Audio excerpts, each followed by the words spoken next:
were still going to recovery meetings. I was trying to talk to people that were in recovery. I was still like in the process of working the steps, but probably stalled a little bit during that time. And so I would keep having these times where I would just be down, man. Like I would just be depressed and stressed out, and I wouldn't understand what was going on. I'm like having like this moment with God, like talking to God, even though like we could be like riding in the car together. I'm like having this conversation with God, like I'm not going down that path again. That was the darkest moment. Welcome everybody. We are back with another podcast featuring myself and my beautiful wife Bonnie. We're excited to just sit down and have some real conversation.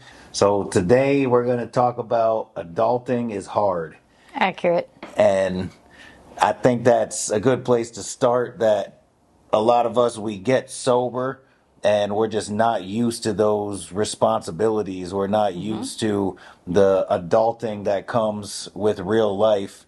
And I think many of us maybe even use to escape that type of responsibility. You know, we're going to talk about when it's fun, maybe for a minute, and then somewhere along the line it shifts and it's not quite as fun as it once was. So for us, we were going along there. We were doing the whole, like I'll just say the NA thing. We were showing up to recovery meetings. Yes. We get to go out to eat and we get to have fun. And there was no real responsibilities besides staying sober and going to work.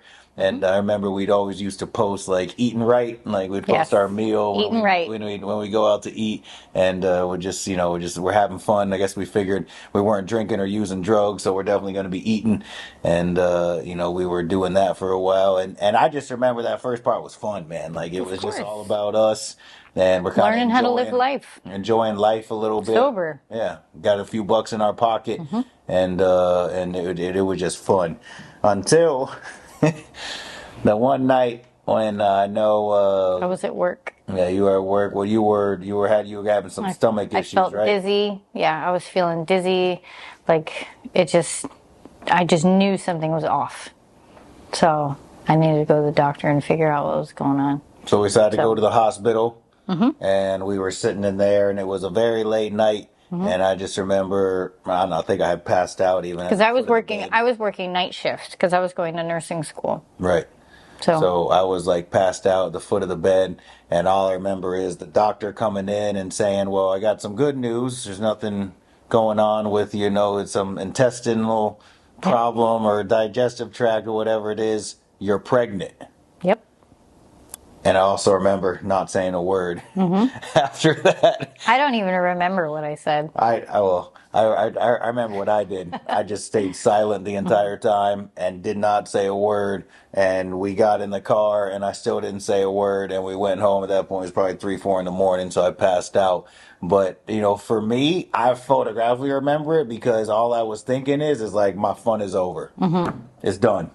And now, from my point of view, I know the type of man that I am. I know that, when I'm in my right mind, at least, that I step up and I'm a father for my children. It's a whole other subject. Unfortunately, we both lost custody of our kids, quote unquote, along the way while we were in our addiction. But I step up to the plate. I provide for my kids. I'm a father and I take care of business. And so in my mind, I was like, it's over. Now I'm going to have to work in 2 jobs. I'm going to have to take on all this responsibility. And I just remember like the weight of the world was on my shoulders leaving there from day one, basically. And I think part of the issue with that is like you being that, and like we were still relatively new to each other and we didn't like know each other that well. Like I knew you were a good guy, like a good man, somewhat, like you had good characteristics about you. I only like knew you in addiction, really, and like this was like a whole brand new venture, sober. So in my mind, coming from my past, like this was Bonnie's problem, like Bonnie's issue, and I wasn't gonna like put it on you, even though you were taking like the weight of the world. I was like trying to make sure that you knew that I wasn't gonna like trap you per se. But that I was going to at least be like, hey, whatever happens from here is my decision, you do with it what you want kind of thing. I wanted you to know that I already had a kid, and even though I didn't have custody, I had intentions on getting her back. That's why I was going to nursing school in the first place, was to make enough money to afford my first child. Well, I'll afford the second one as well. And I didn't want to put all that burden on you as well, because I know that's stressful. Like, we were brand new, like babies in recovery. So, but Yep. you have your background, and that's what I had in my mind, There's, at there's least. definitely a reason they say wait at least a year to get in a Yes, relationship. absolutely. There's many reasons Yes, actually, yes. but so that was one of them. We're about a year sober when this happened, and I get that and I Hmm. respect that's nice, but not gonna lie, because we were gonna talk a little bit about resentments. That probably Hmm. caused me to have one of the reasons I had a resentment against you, because Of I'm like, course. what are you talking about? Like, I know you were used to Hmm. different men in your life not Hmm. being there for your last daughter, but that's not the way that I operate. Hmm. So I probably took that personal in my in immaturity, or where I was in my state of mind, that without question I'm stepping up. This Hmm. is my daughter. This is my responsibility, and I'm gonna do whatever is necessary to make this happen. Hmm. And so I feel like that can relate to some people out there that they're in early sobriety, something Yes. similar. It was fun for a minute, and then all of a sudden you realize, oh man, like I got to get my kids back, and I got to get my Hmm. spouse back, and there's all these things that now suddenly I have to take on. And you mean I got to work 50, 60 hours a week, and I have to pay all these bills, and I have Hmm. all this stress. I've never done this before, and it's like, it could be overwhelming, and it can send us in a bad direction, honestly. Absolutely. Absolutely. So from my, some few things that happen, maybe people can relate to, is the stress of work. Hmm. So immediately I started working two jobs to make Hmm. sure that, we had enough money to be able to save up leading into this. Hmm. I knew that, we already had, we were renting a room at the Hmm. time, but I knew we had to get our own place. Yes. That was a priority. Knew we had to save up for that a little sooner than, we thought it was going to Right. be. And so I just remember all that pressure on myself. And then, I took a job that paid more money. They gave me opportunity to work unlimited hours. I remember working 6 days a week, 60, Hmm. 70 hours a week. And I just had all this, this just constant pressure on myself. I got to work, provide, provide, provide. I also remember something else that happened to me was I, came to this place where I actually had, a breakdown, Hmm. if you will. And this was interesting for me. I just actually spent some time thinking about, and sometimes we forget some of these stories till we talk about them again. And so, this was not the first time this happened to me. Hmm. And in hindsight, I feel like I was still doing what I needed to do. I mean, we're still going to recovery meetings. I was Hmm. trying to talk to people that were in recovery. I was still like in the process of working the steps, but probably stalled a little bit during that time. And so I would keep having these times where I would just be down, man. Like I Hmm. would just be depressed and stressed out, and I wouldn't understand what was going on. And to be real, during those moments, I mean, it would only feel like it was barely better than when I was Hmm. using. Easy thought to have, like, well, if this is Yep. all sober life is, I might as well go Hmm. get high. At least I get a little bit of relief during this. And talking to other people, why is this happening to me? Oh, or maybe you're not working the steps, enough, or maybe you're not going to enough meetings. And I get all these different suggestions from people, but yeah, I think one thing in sobriety is we can talk about stuff from the pulpit, or Hmm. we can talk about stuff in a meeting, but then there's one-on-one things that truly you're going to have to figure out. There's some things that you're going to have to work out a little bit in your own life. And so all those people's suggestions sounded good, but that wasn't it.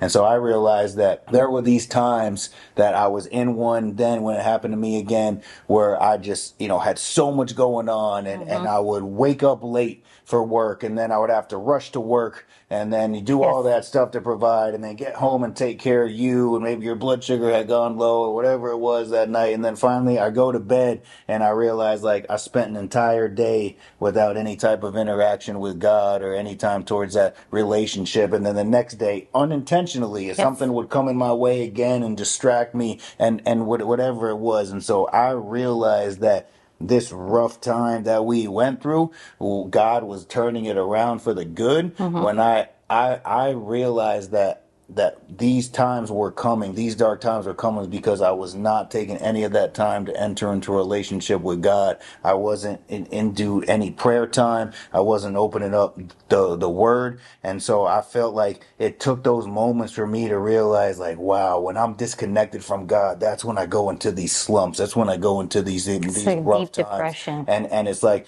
man, when I'm connected with God, Hmm. when I'm making time to have some type of prayer life with Him, when I'm making time to get into the Word a little bit and just, God, what do you want to tell me today? Maybe a devotional, taking the time to speak to some spiritual mentors that can kind of help me along the way in discerning all this stuff. Just like how much better I could handle all these negative situations, how much better I could handle these slumps and the adulting and all that stuff when I had that connection with God. And so, that's definitely one thing. It took that for me to realize, like, wow, like this is very important that I stay connected with God every single day. Absolutely. Like, because I was working night shift and going to nursing school during the day. So we were going, it was up and down, because not only was I doing like normal, everyday, like adulting, we had to do this sober. We had to, to get rid of these character defects at the same time, learn how to handle different emotions and handle like a different person with their own character defects. I had to learn how to not, react. Like if you were having like a rough time, how to not like be reactive, because I was very reactive, especially like if you were feeling some kind of way, instead of like allowing you to sit in your emotions and process, like I would react and then you would react to me. So learning that whole thing, that was like a rough thing. And I was hormonal and emotional because I had a baby, so all of that and medical condition and sobriety, like it was just a whole big crazy like whirlwind of a time. I'm sure that was what we were going to mention now is Hmm. resentments were brewing, Of so you course. were getting upset at me because I wasn't, loving you probably the way that I should and different things. You were reacting to Hmm. things that I was doing. I was upset because I looked at it like our fun was over, Like it was over. It was all about work now. even though it Yes. takes two to tango, Of obviously I had course. a part in it. There's some more to the story that we didn't Oh talk yeah. about here, but this is these resentments going back and forth. So me and you Hmm. aren't doing that great during Hmm. this at this moment, and then just wanted to ask. So you had mentioned about you had an abortion in the past Yes, and that how was that affected heavily on you. my mind because I felt, because we were so new in recovery, you're not supposed to get into a relationship. Was I going to be asked, like, is this like a possibility going towards like an abortion? Because in my mind, I was not going to turn down that path. So I'm like having like this moment with God, like talking to God, even though like we could be like riding in the car together. I'm like having this conversation with God, like, I'm not going down that path again. That was the darkest moment. Even in my addiction, that was one of the darkest moments I've ever had in my life. And I was not going to do it again. And I told God, I'm like, if I get persuaded towards that direction, I'm going to use and I'm never coming back. I'm going to allow that direction. I'm going to allow it to kill me. I'm like, God, if you want me to go this direction with this baby, I'll walk with it. I'm going to stay sober. But if I go down the other path. So it was like a pivotal moment in my life. And I'm having a conversation with God, even though you didn't know. I was like, if I go in one direction, I'm walking towards death. I'm going to allow it to happen. Didn't care, because that was a way that I did not want to go. And I wasn't going to live my life that way. But we went this direction, you know? So that was a big deal. That was a big deal. And I don't even think you knew about that, you No. know? But No, I didn't at the time, but mhm. I mean, I'm not gonna lie, I was definitely considering Well, having yeah. an I abortion just mean, because of the thinking in stress today's and it was too culture. much, and Yeah. so we thank God we were able to get some good spiritual counsel. So we Amen. talked to Pastor Pastor Mark Mark. about it, and of course he advised us in the opposite direction. Children are a And gift. yes, Even if the gift was a little bit early, that's okay. it Yes. taught us a lot. It taught us a lot. So needless to say, all that was a setup for a miserable time. And I, am praying that this is speaking to someone right now that you've gone through, something similar that that this is speaking to where you're at. That, you said, man, that's me. I know exactly what you're talking about right now. It was smooth for a minute, and then all this adulting stuff smacked me in the face, and then I am really, really struggling right now. So what are some things that we did to overcome that and to learn and to move forward from it? And, for me, so many things in my life. It doesn't matter if it was, you being pregnant, just, working all the time. Simple things that we have to do. It's kind of mandated. It's our responsibility of things we have to take care of. One thing that always spoke to me was I felt like in all those rough seasons, when I was having a really hard time, it's because I was looking at everything like it was an obligation, Yes. not like it was an opportunity. Amen. I was looking at it like something I have to do instead of something I get to do. I was looking at it like, man, this is a grind. Like, this is something I don't want to do, and it's like it's put on me. I'm forced to do it. And every time I looked at my marriage or our kids or my job or sobriety or whatever it was, I looked at it like, man, this is an obligation. I had a horrible time, and I realized that I got to start looking at things like they're an opportunity. I got to start looking at this like, man, I got the opportunity of a lifetime to have our daughter together. I got an opportunity of a lifetime to be able to get our kids back in our life. I got the opportunity of a lifetime to get up and go to work. Because there's so many people that wish that they could have a better job or any type of job, whatever it is. I got the opportunity of a lifetime to be married to you every single day. You didn't even know that it was such a gift.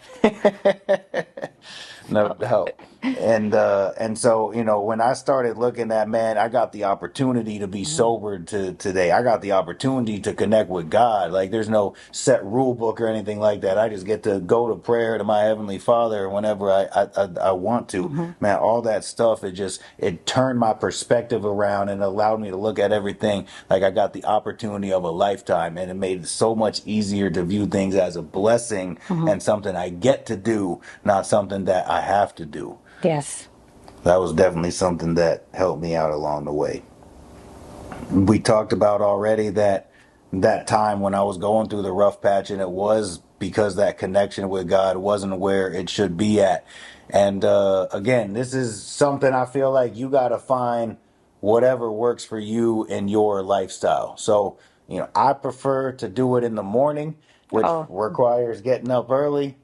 I like the evening. I remember like you were kind of like in your slumps, like when you weren't connecting with God, and you would just fall asleep because I don't think you had any like will or to like stay awake because you were just upset, like in this deep depression. And so that would be my time to like talk to God. I would like sit there and I would read, contemplating, how to not be selfish.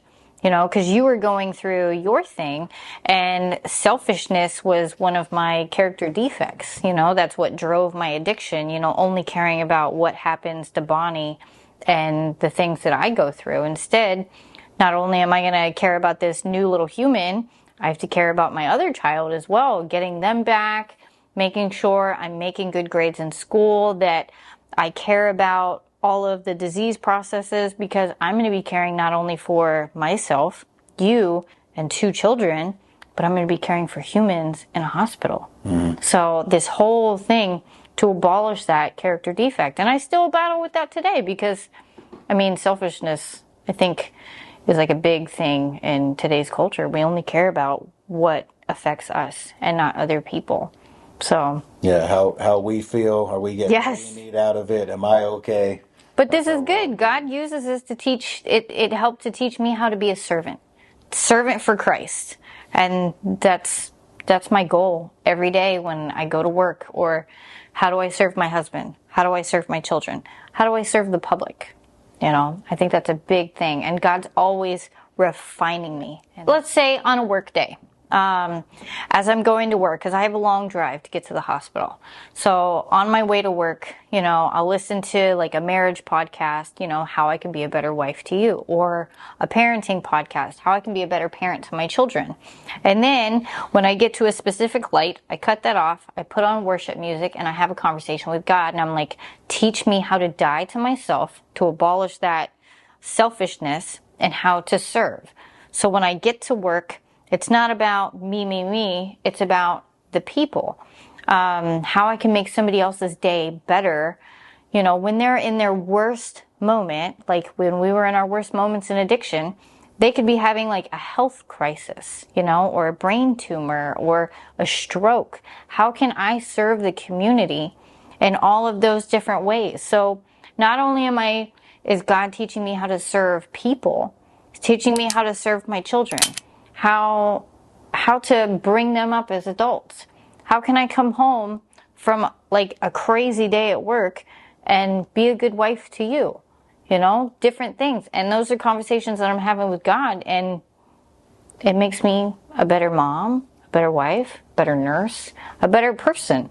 If I go to Publix, I get to be a servant and have a conversation with them about whatever it is that they're going through.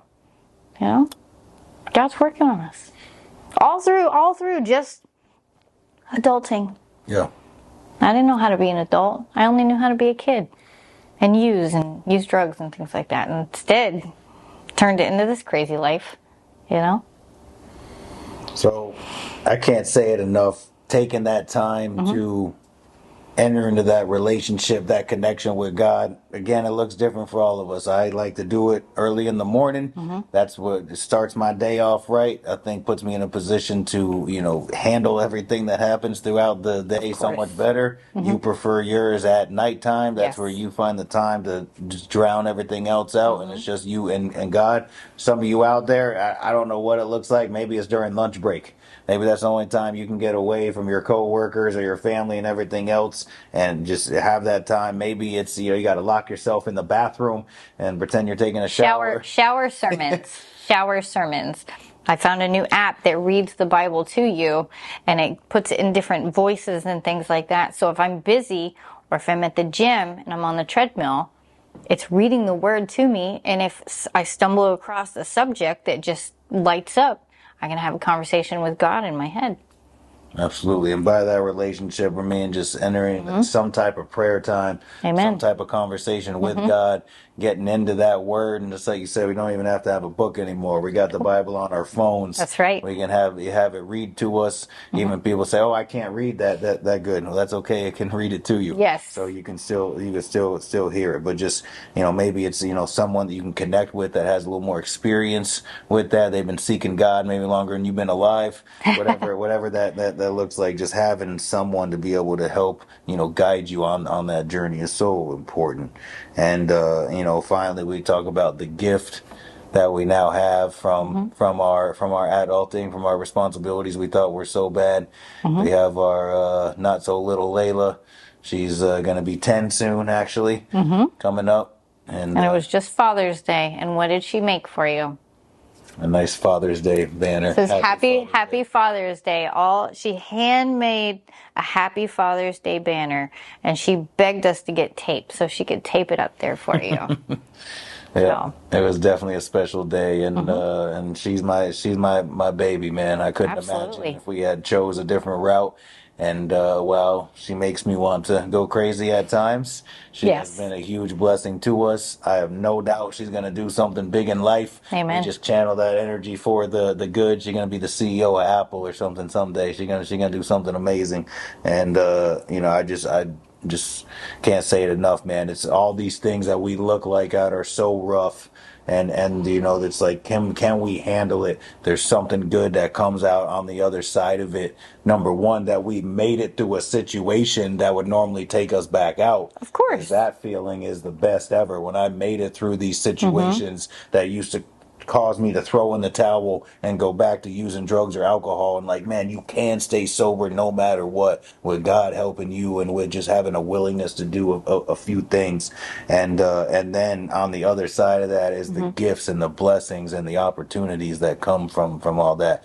I just think that's That's an amazing process. And even instead of looking at it like God, why are you doing this to me? And be like, God, what are you trying to teach me? You know, and that even in crazy situations that happen today, if I take an aspect and I'm like, God, why are you doing this to me?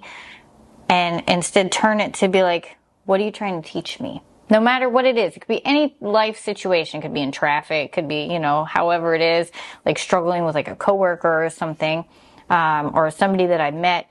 What are you trying to teach me? Maybe there's more things God's trying to, maybe I'm just like this masterpiece that God's trying to chip off all of these pieces that don't need to be there.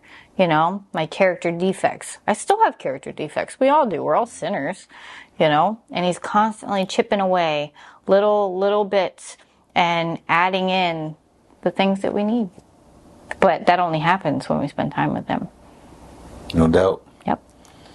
Well, appreciate you guys joining us. Thought that was good. Look forward to some more conversations in the future that we can share our experience, strength, and hope with everyone out there. So, you know, guys, you see some of these stories that we told, you know, that kind of started the High on Jesus movement. So you see the merch that I wear, got the hats, got the shirts. So that's on our website. There's always a link in the description below. So if you love a shirt or a hat, we'd love to get that to you. So click on that link. We're going to have more podcasts in the future. We got our full length messages online also. We got shorts. So just encourage you to search out all that content and pray that it speaks to you. Pray that it changes your life. And we'd love to walk alongside you on this journey. Amen. You got to start seeing yourself the way that God sees you. Freed us from the slavery of addiction. Bless us in so many ways. Like it talks about in the Bible, that unity that's going to bring people to Christ. When you pray those prayers from a place of desperation. No matter what is going on in my life, God has this covered.